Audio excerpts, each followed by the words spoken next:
Hey guys, welcome back to the Suited Shootist. And this week we are going to be talking about everybody's favorite subject. Okay, no, not that one. We're talking about gear.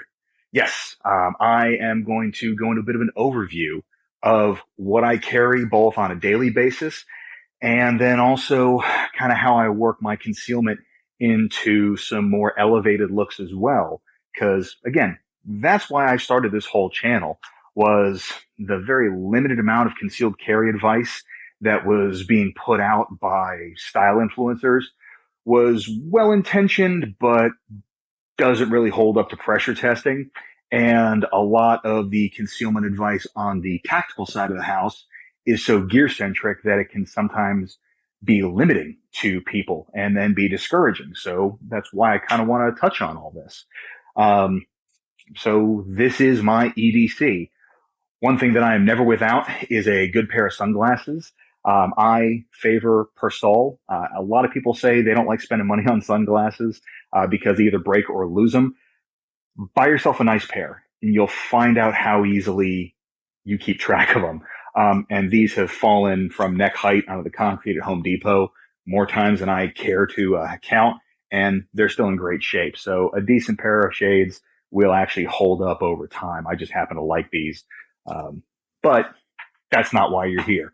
We are here for the gear, so let's get into that. Obviously, the pistol is the number one thing. This is my training Glock 19, hence the lack of iron sights, but I typically carry a Glock 19. I'm converting over to the red dot side of the house. This is a Swamp Fox Liberty, and I'm pretty pleased with it so far. I'll let you know if that changes. Standard setup, nothing sexy. Red dot, gadget, that's about it. There's nothing special that I've really done to my guns. The holster right now is a Dark Star Orion, and I'm running that with the discreet carry behind the belt clips because that is how I roll. This is actually on loan from my buddy Daniel Reedy. Thank you for that. Just because I wanted to kind of test drive one.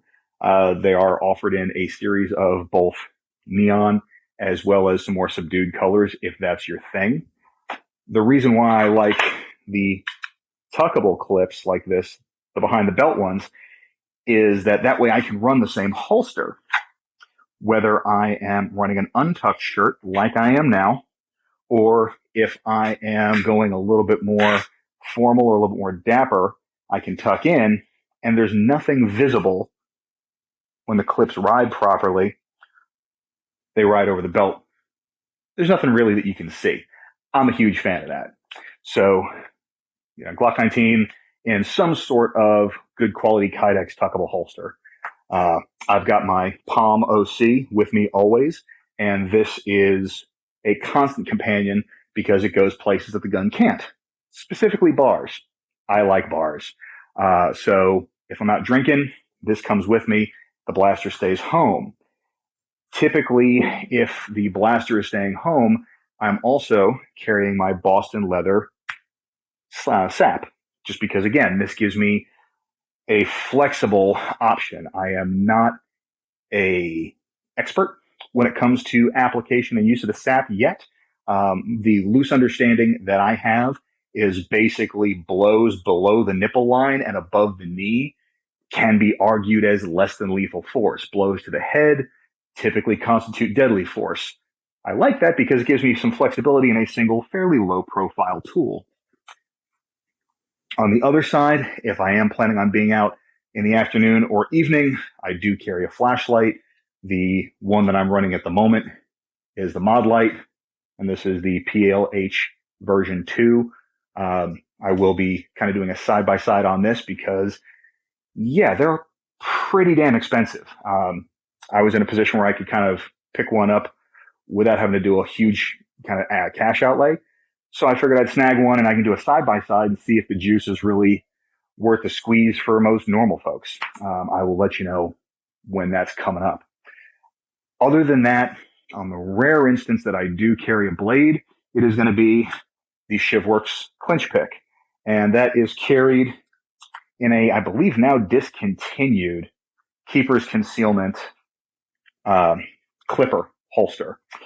Spencer is one of the only guys that actually knows what he's doing with the foamy clips. And while I'm generally not a huge fan of them, because the draw on this is a downward angle, you're not working against the clip, you're working against the screws. So the odds of that actually coming loose are pretty nominal.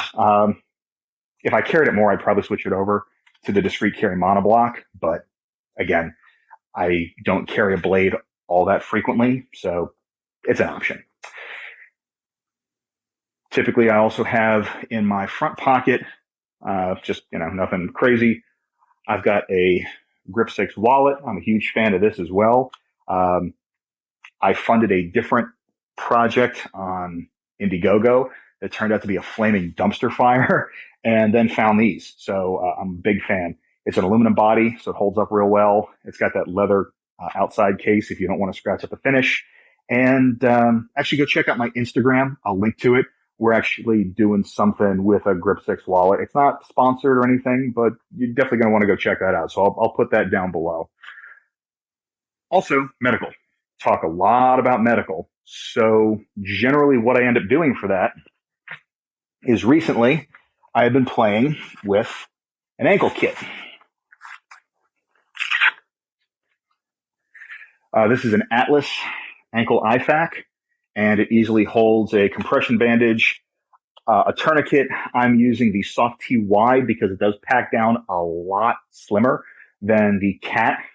So it's just that trade-off. Slimmer profile, not as easy one-handed application, so just make your choices accordingly. And then a pack of Quick Clot that rides on the left ankle. Relatively low profile. What I've found personally is that really the trick is to get the beefiest item and run it at the back of your leg under your calf muscle. So that way it prints the least. Speaking of printing, I am wearing I think it's a Calvin Klein liquid cool polo. I picked them up at Costco for like $20 a piece. This is just kind of a standard uniform for me. I like navy blue slim fit polos and some kind of khaki-ish pant. It is pretty flexible. I can go anywhere without looking overdressed and quite a few places without looking underdressed. I like the flexibility of it, and it is just kind of a nice baseline. It's not assuming, but it's something other than shorts and a t-shirt. And most notably in kind of pop culture, Daniel Craig's Bond kind of revived this style of look. But like I said, it's a nice casual option for me. The pants are going to be Duluth Trading Company, again, slim fit, the 5-pocket fire hose pants for daily wear. These are great. They are water repellent. So if you're clumsy like me and you happen to spill your coffee on them, you can just wipe it off without having to worry about a client meeting with stains on your pants. And they're a little on the heavy side for wearing in Texas summer, but they breathe reasonably well, so I can kind of get away with it if I'm not spending a chunk of time outdoors.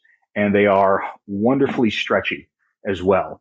I haven't tried rolling in them or anything yet, but I suspect that they will probably hold up fairly well to some vigorous activity. One thing that I am a big fan of is fairly normal looking pants that have a gusseted crotch to them, because it just gives you a little bit more mobility without a bunch of extra fabric that then bunches up and looking like you're wearing an adult diaper. So this is not an insignificant amount of gear that I'm carrying, fairly low profile, I think. So this is kind of my baseline. And what we're going to do is in the next video, we're going to pick it up and I'll show you what adjustments get made depending on how the wardrobe changes.